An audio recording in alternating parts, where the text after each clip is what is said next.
Welcome to Bedtime Theatre. Today's story is Sherlock Holmes, A Case of Identity by Sir Arthur Conan Doyle. "My dear fellow," said Sherlock Holmes as we sat on either side of the fire in his lodgings at Baker Street, "life is infinitely stranger than anything which the mind of man could invent. We would not dare to conceive the things which are really mere commonplaces of existence. If we could fly out of that window hand in hand, hover over this great city, gently remove the roofs, and peep in at the things which are going on, the strange coincidences, the plannings, the cross-purposes, the wonderful chains of events, working through generations and leading to the most outre results, it would make all fiction with its conventionalities and foreseen conclusions most stale and unprofitable. And yet I am not convinced of it," I answered. "The cases which come to light in the papers are, as a rule, bald enough and vulgar enough. We have in our police reports realism pushed to its extreme limits, and yet the result is, it must be confessed, neither fascinating nor artistic. A certain selection and discretion must be used in producing a realistic effect," remarked Holmes.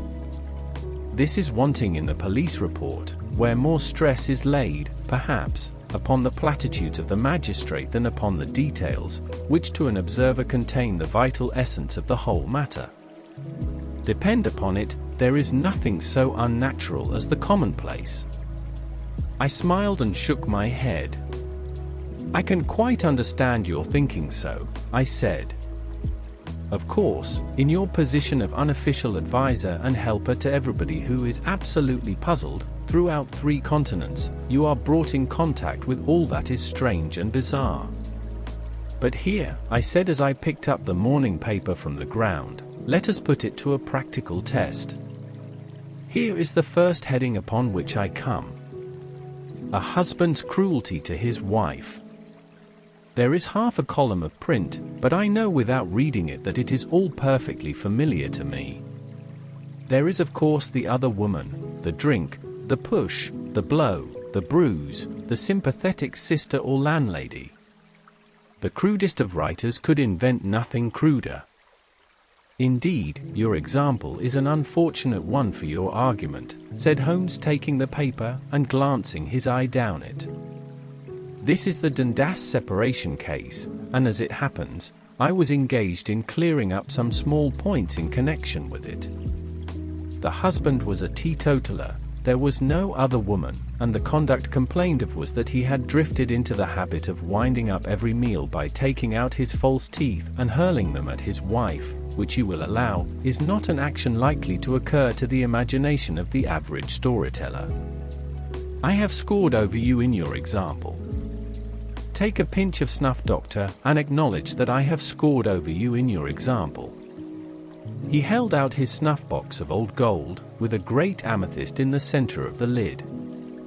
Its splendor was in such contrast to his homely ways and simple life that I could not help commenting upon it. "Ah," said he, "I forgot that I had not seen you for some weeks. It is a little souvenir from the King of Bohemia in return for my assistance in the case of the Irene Adler papers." "And the ring?" I asked, glancing at a remarkable brilliant which sparkled upon his finger. "It was from the reigning family of Holland, though the matter in which I served them was of such delicacy that I cannot confide it even to you, who have been good enough to chronicle 1 or 2 of my little problems." "And have you any on hand just now?" I asked with interest. "Some 10 or 12, but none which present any feature of interest. They are important, you understand, without being interesting. Indeed, I have found that it is usually in unimportant matters that there is a field for the observation, and for the quick analysis of cause and effect, which gives the charm to an investigation. The larger crimes are apt to be the simpler, for the bigger the crime the more obvious, as a rule, is the motive. In these cases, the more obvious, as a rule, is the motive. In these cases, save for one rather intricate matter which has been referred to me from Marseilles, there is nothing which presents any features of interest. It is possible, however, that I may have something better before very many minutes are over, for this is one of my clients, or am I mistaken?" He had risen from his chair and was standing between the parted blinds, gazing down into the dull neutral-tinted London street. Looking over his shoulder, I saw that on the pavement opposite there stood a large woman with a heavy fur boa round her neck and a large curling red feather in a broad-brimmed hat, which was tilted in a coquettish Duchess of Devonshire fashion over her ear. From under this great panoply, she peeped up in a nervous, hesitating fashion at our windows, while her body oscillated backward and forward, and her fingers fidgeted with her glove buttons. Suddenly, with a plunge, as of the swimmer who leaves the bank, she hurried across the road, and we heard the sharp clang of the bell. "I have seen those symptoms before," said Holmes, throwing his cigarette into the fire. "Oscillation upon the pavement always means an affaire de cœur. She would like advice, but is not sure that the matter is not too delicate for communication. And yet even her you may discriminate. When a woman has been seriously wronged by a man, she no longer oscillates, and the usual symptom is a broken bell wire. Here we may take it that there is a love matter, but that the maiden is not so much angry as perplexed or grieved. But here she comes in person to resolve our doubts." As he spoke there was a tap at the door, and the boy in buttons entered to announce Miss Mary Sutherland, while the lady herself loomed behind his small black figure like a full-sailed merchantman behind a tiny pilot boat. Sherlock Holmes welcomed her with the easy courtesy for which he was remarkable, and having closed the door and bowed her into an armchair, he looked her over in the minute and yet abstracted fashion which was peculiar to him. "Do you not find," he said, "that with your short sight it is a little trying to do so much typewriting?" "I did at first," she answered, "but now I know where the letters are without looking." Then, suddenly realizing the full purport of his words, she gave a violent start and looked up, with fear and astonishment upon her broad, good-humored face. "You've heard about me, Mr. Holmes," she cried, "else how could you know all that?" "Never mind," said Holmes, laughing, "it is my business what others overlook. If not, why should you come to consult me?"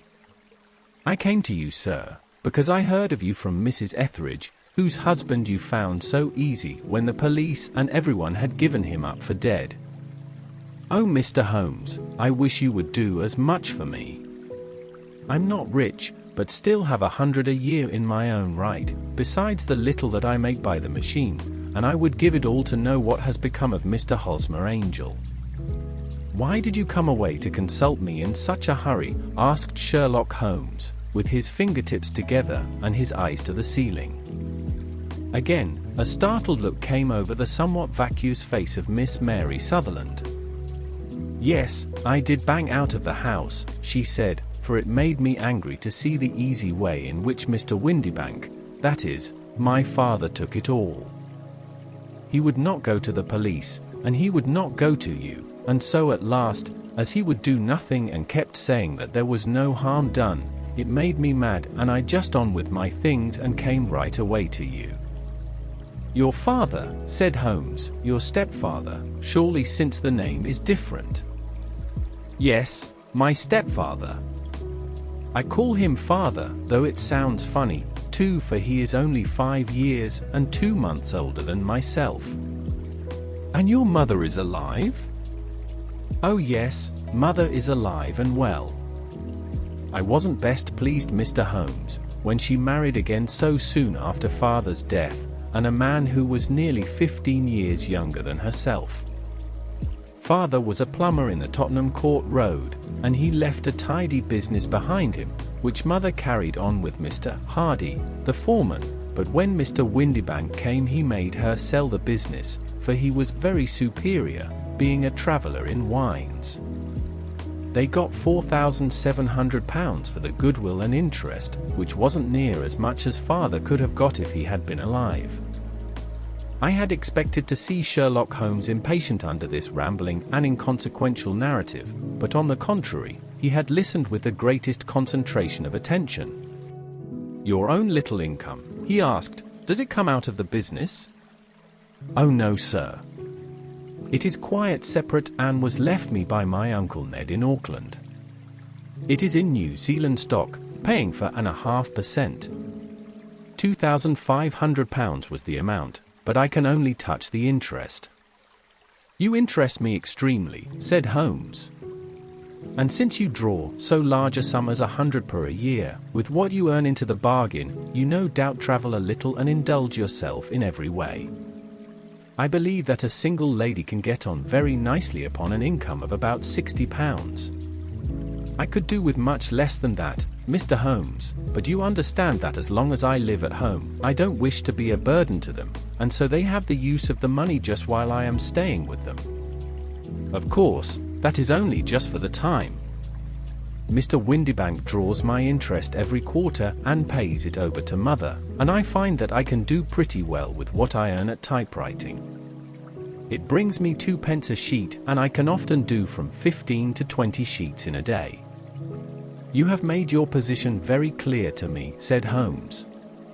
"This is my friend, Dr. Watson, before whom you can speak as freely as before myself. Kindly tell us now all about your connection with Mr. Hosmer Angel." A flush stole over Miss Sutherland's face, and she picked nervously at the fringe of her jacket. "I met him first at the gasfitters' ball," she said. "They used to send Father tickets when he was alive, and then afterwards they remembered us and sent them to Mother. Mr. Windibank did not wish us to go. He never did wish us to go anywhere. He would get quite mad if I wanted so much as to join a Sunday school treat. But this time I was sent on going, and I would go, for what right had he to prevent? He said the fold were not fit for us to know, when all Father's friends were to be there. And he said that I had nothing fit to wear when I had my purple plush that I had never so much as taken out of the drawer. At last, when nothing else would do, he went off to France upon the business of the firm, but we went, Mother and I, with Mr. Hardy who used to be our foreman, and it was there I met Mr. Hosmer Angel." "I suppose," said Holmes, "that when Mr. Windibank came back from France he was very annoyed at your having gone to the ball." "Oh well, he was very good about it. He laughed, I remember, and shrugged his shoulders, and said there was no use denying anything to a woman, for she would have her way." "I see. Then at the gasfitters' ball you met, as I understand, a gentleman called Mr. Hosmer Angel." "Yes, sir. I met him that night, and he called next day to ask if we had got home all safe, and after that we met him, that is to say, Mr. Holmes, I met him twice for walks, but after that Father came back again, and Mr. Hosmer Angel could not come to the house any more." "No?" "Well, you know, Father didn't like anything of the sort. He wouldn't have any visitors if he could help it, and he used to say that a woman should be happy in her own family circle. But then, as I used to say to Mother, a woman wants her own circle to begin with, and I had not got mine yet." "But how about Mr. Hosmer Angel? Did he make no attempt to see you?" "Well, Father was going off to France again in a week, and Hosmer wrote and said that it would be safer and better not to see each other until he had gone. We could write in the meantime, and he used to write every day. I took the letters in the morning, so there was no need for Father to know." "Were you engaged to the gentleman at this time?" "Oh yes, Mr. Holmes. We were engaged after the first walk that we took. Hosmer, Mr. Angel, was a cashier in an office in Leadenhall Street and—" "What office?" "That's the worst of it, Mr. Holmes, I don't know." "Where did he live, then?" "He slept on the premises." "And you don't know his address?" "No, except that it was Leadenhall Street." "Where did you address your letters then?" "To the Leadenhall Street post office, to be left till called for." He said that if they were sent to the office, he would be chaffed by all the other clerks about having letters from a lady. I offered to typewrite them, like he did his, but he wouldn't have that. He said that when I wrote them, they seemed to come from me, but when they were typewritten, he always felt that the machine had come between us. That will just show you how fond he was of me, Mr. Holmes, and the little things that he would think of. It was most suggestive, said Holmes. It has long been an axiom of mine that the little things are infinitely the most important. Can you remember any other little things about Mr. Hosmer, Angel? He was a very shy man, Mr. Holmes. He would rather walk with me in the evening than in the daylight, for he said that he hated to be conspicuous. Very retiring and gentlemanly he was. Even his voice was gentle. His had me, and it had left him with a weak throat and a hesitating, whispering fashion of speech. He was always well dressed, very neat and plain, but his eyes were weak, just as mine were, and he wore tinted glass against the glare. Well, and what happened when Mr. Windibank, your stepfather, returned to France? Mr. Hosmer, Angel, came to the house again, and proposed that we should marry before father came back.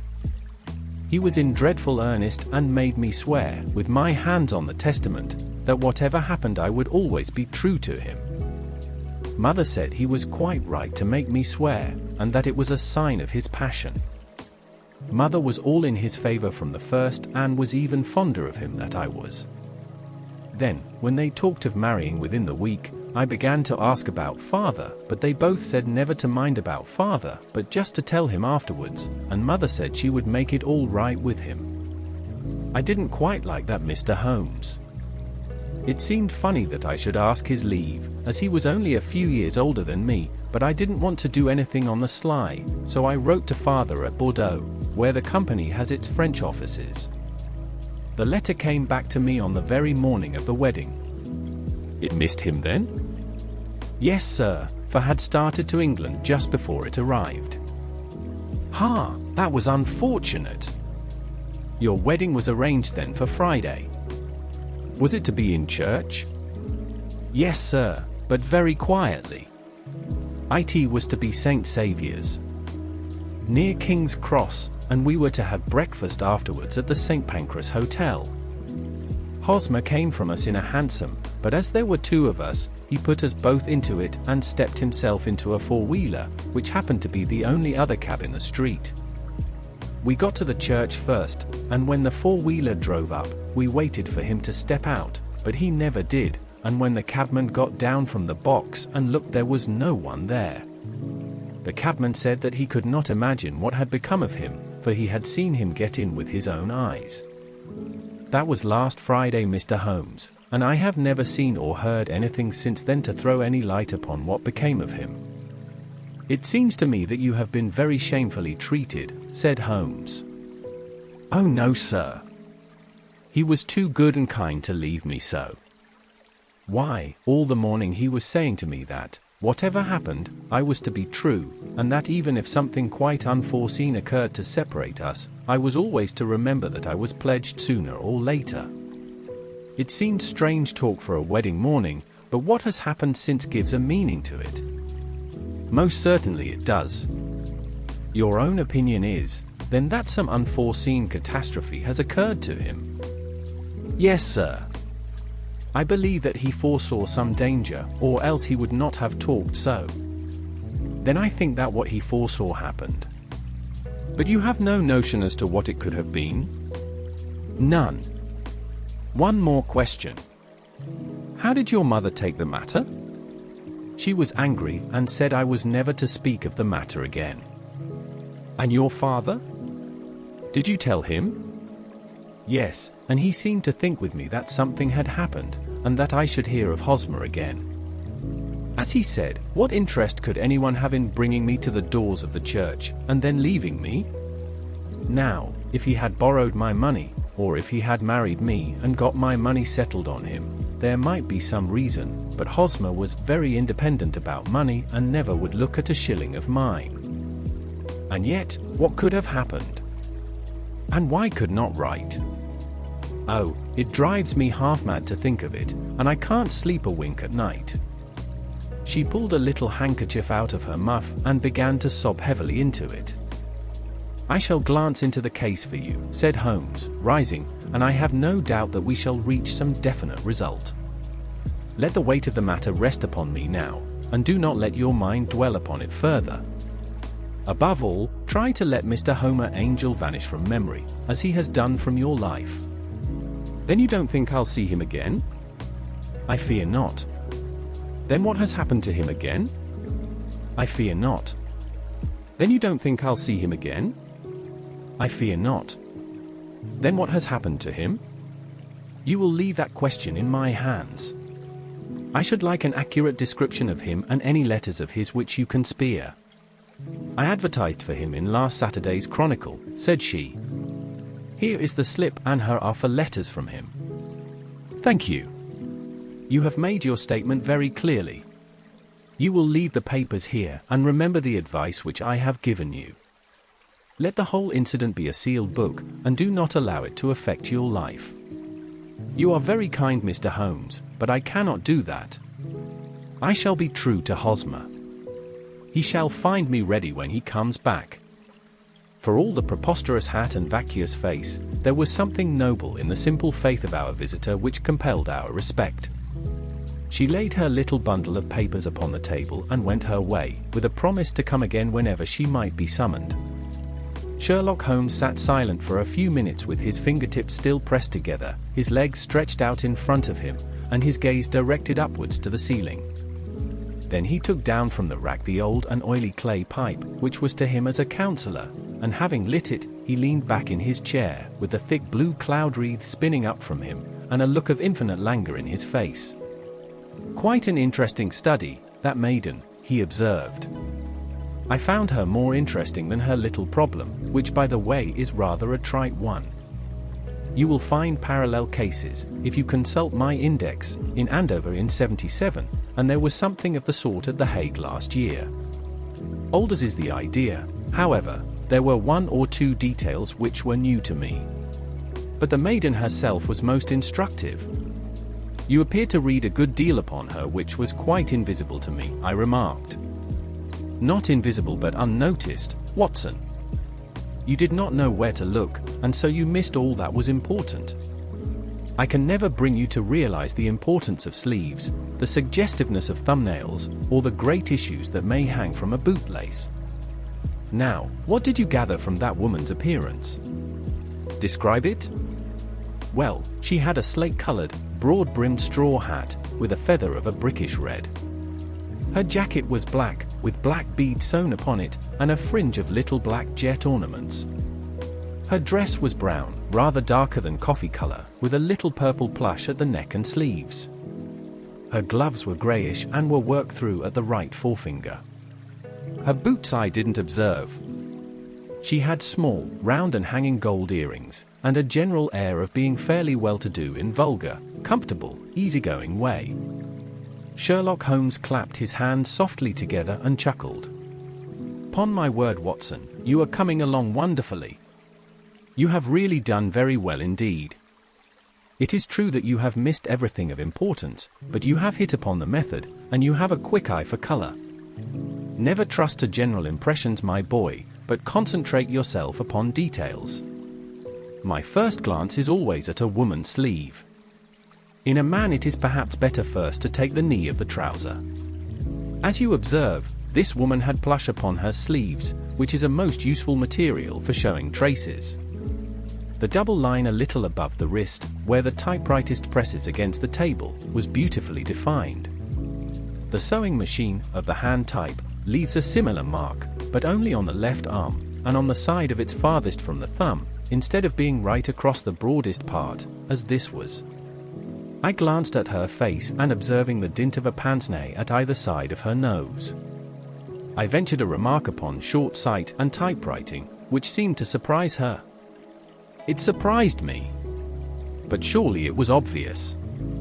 I was then much surprised and interested on glancing down to observe that, though the boots which she was wearing were not unlike each other, they were really odd ones. The one having a slightly decorated toe cap and the other a plain one. One was buttoned only in the 2 lower buttons out of 5, and the other at the 1st, 3rd, and 5th. Now, when you see that a young lady, otherwise neatly dressed, has come away from home with off boots, half-buttoned, it is no great deduction to say that she came away in a hurry. And what else? I asked, keenly interested, as I always was, by my friend's incisive reasoning. I noted in passing that she had written a note before leaving home but after being fully dressed. You observed that her right glove was torn at the forefinger, but you did not apparently see that both glove and finger were stained with violent ink. She had written in a hurry and dipped her pen too deep. It must have been this morning, or the mark would not remain clear upon the finger. All this is amusing, though rather elementary, but I must go back to business, Watson. Would you mind reading me the advertised description of Mr. Hosmer Angel? I held the little printed slip to the light. Missing, it said, on the morning of the 14th, a gentleman named Hosmer Angel. About 5 feet 7 inches in height, strongly built, sallow complexion, black hair, a little bald in the center, bushy, black side whiskers and moustache, tinted glasses, slight infirmity of speech.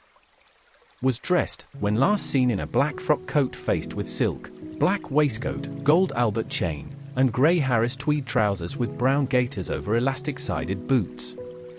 Known to have been employed in an office in Leadenhall Street. Anybody bringing? That will do, said Holmes.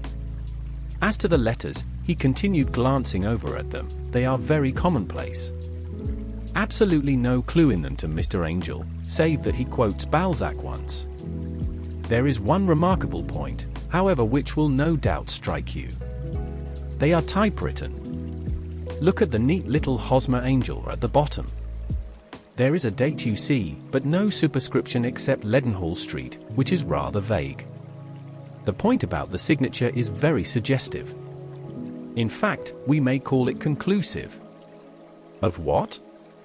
My dear fellow, is it possible you do not see how strongly it bears upon the case? I cannot say that I do, unless it were that he wished to be able to deny his signature if an action for breach of promise were instituted.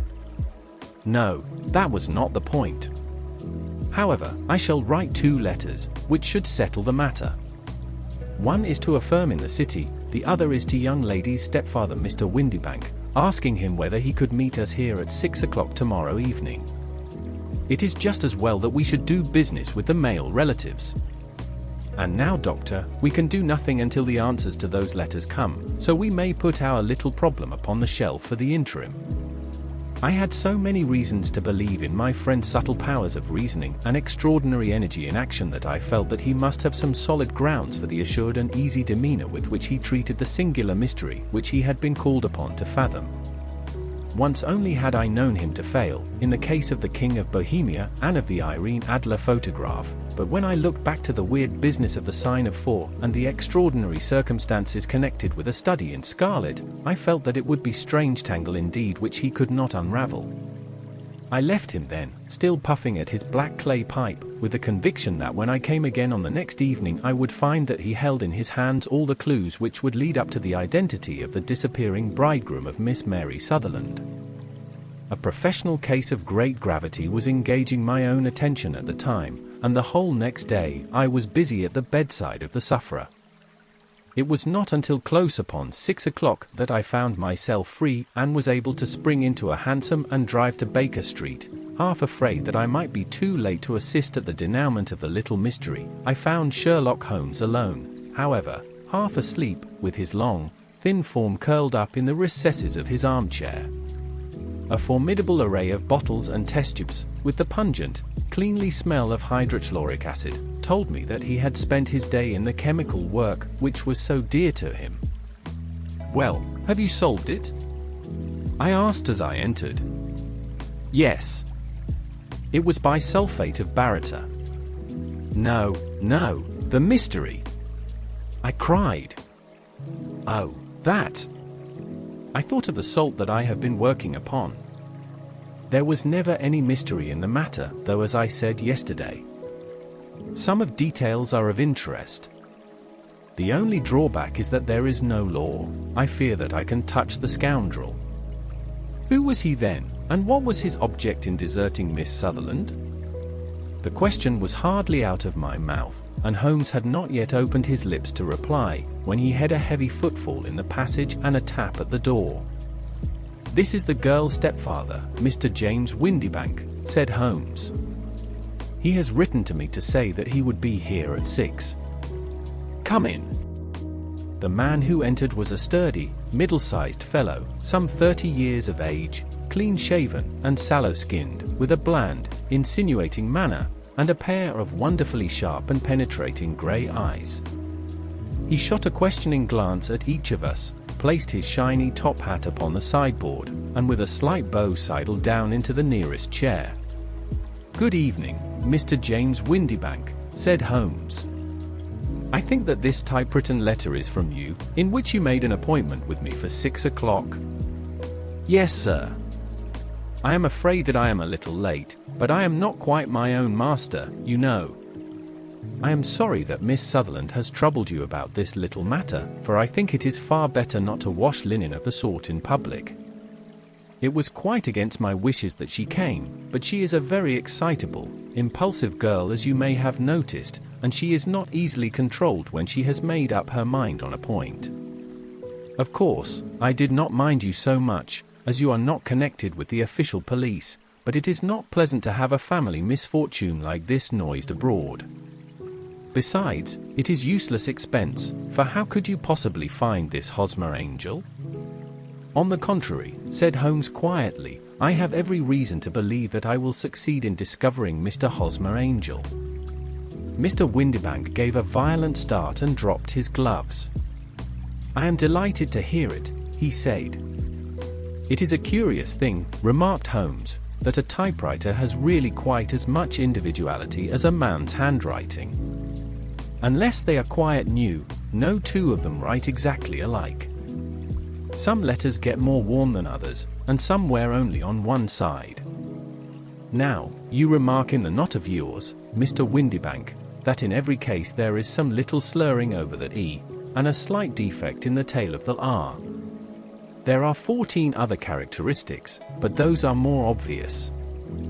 We do all our correspondence with this machine at the office, and no doubt it is a little worn," our visitor answered, glancing keenly at Holmes with his bright little eyes. "And now I will show you what is really a very interesting study, Mr. Windibank," Holmes continued. "I think of writing another little monograph some of these days on which I have devoted some little attention. I have here 4 letters which purport to come from the missing man. They are all typewritten. In each case, not only are the L's slurred and the R's tailless, but you will observe, if you care to sue my magnifying lens, that the 14 other characteristics to which I have alluded are there as well." Mr. Windibank sprang out of his chair and picked up his hat. "I cannot waste time over this sort of fantastic talk, Mr. Holmes," he said. "If you can catch the man, catch him and let me know when you have done it." "Certainly," said Holmes, stepping over and turning the key in the door. "I let you know then that I have caught him." "What? Where?" should Mr. Windibank, turning white to his lips and glancing about him like a rat in a trap. "Oh, it wasn't do, really it won't," said Holmes suavely. "There is no possible getting out of it, Mr. Windibank. It is when you said that it was impossible for me to solve so simple a question." "That's right. Sit down and let us talk it over." Our visitor collapsed into a chair, with a ghastly face and a glitter of moisture on his brow. It's not actionable," he stammered. "I am very much afraid that it is not actionable," he stammered. "I am very much afraid that it is not. But between us, Windibank, it was as cruel, selfish, and heartless a trick in a petty way as ever came before me. Now, let me just run over the course of events, and you will contradict me if I go wrong." The man sat huddled up in his chair, with his head sunk upon his breast, like one who is utterly crushed. Holmes stuck his feet up on the corner of the mantelpiece and, leaning back with his hands in his pockets, began talking rather to himself, as it seemed, than to us. "The man married a woman very much older than himself for her money," said he, "and he enjoyed the use of the money of the daughter as long as she lived with them. It was a considerable sum, for people in their position, and the loss of it would have made a serious difference. It was worth an effort to preserve it. The daughter was of a good, amiable disposition, but affectionate and warm-hearted in her ways, so that it was evident that with her fair personal advantages, and her little income, she would not be allowed to remain single long. Now her marriage would mean, of course, the loss of 100 a year, so what does her stepfather do to prevent it? He takes the obvious course of keeping her at home and forbidding her to seek the company of people of her own age. But soon he found that that would not answer forever. She became restive, insisted upon her rights, and finally announced her positive intention of going to certain ball. What does her clever stepfather do then? He conceives an idea more creditable to his head than his heart. With the connivance and assistance of his wife, he disguised himself, covered those keen eyes with tinted glasses, masked the face with a moustache and a pair of bushy whiskers, sunk that clear voice into an insinuating whisper, and doubly secure on account for the girl's short sight, he appears as Mr. Hosmer Angel and keeps off other lovers by making love himself. "It was only a joke at first," groaned our visitor. "We never thought that she would have been so carried away." "Very likely not. However that may be, the young lady was very decidedly carried away, and having quite made up her mind that her stepfather was in France, the suspicion of treachery never for an instant entered her mind. She was flattered by the gentleman's attentions, and the effect was increased by the loudly expressed admiration of her mother. Then Mr. Agnell began to call, for it was obvious that the matter should be pushed as far as it would go if a real effect were to be produced. There were meetings, an engagement, which would finally secure the girl's affections from turning towards anyone else. But the deception could not be kept up forever. These pretended journeys to France were rather cumbrous. The thing to do was clearly to bring the business to an end in such dramatic manner that I would leave a permanent impression upon the young lady's mind and prevent from looking upon any other suitor for some time to come. Hence those vows of fidelity exacted upon a testament, and hence also the allusions to a possibility of something happening on the very morning of the wedding. James Windibank wished Miss Sutherland to be so bound to Hosmer Angel, and so uncertain as to his fate, that for 10 years to come the church door he brought, and then as he could go no farther, he conveniently vanished away by the old trick of stepping in at one door of a four-wheeler and out at the other. I think that was the chain of events, Mr. Windibank." Our visitor had recovered something of his assurance while Holmes had been talking, and he rose from his chair now with a cold sneer upon his pale face. "It may be so, or it may not, Mr. Holmes," said he, "but if you are so very sharp, you ought to be sharp enough to know that it is you who are breaking the law now, and not me. I have done nothing actionable from the first, but as long as you keep that door locked you lay yourself open to an action for assault and illegal constraint. The law cannot, as you say, touch you," said Holmes, unlocking and throwing open the door, "yet there never was a man who deserved punishment more. If the young lady has a brother or a friend, he ought to lay a whip across your shoulders.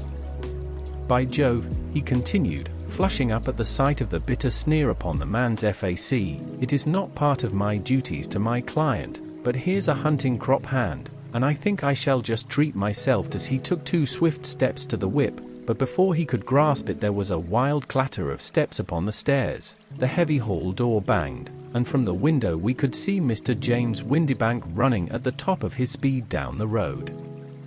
"There's a cold-blooded scoundrel," said Holmes, laughing, as he threw himself down into his chair once more. "That fellow will ride from crime to crime until he does something very bad and ends on a gallows. The case has, in some respects, been entirely devoid of interest." "I cannot now entirely see all the steps of your reasoning," I remarked. "Well, of course it was obvious from the first that this Mr. Hosmer Angel must have some strong object for his curious conduct, and it was equally clear that the only man who really profited by the incident, as far as we could see, was the stepfather.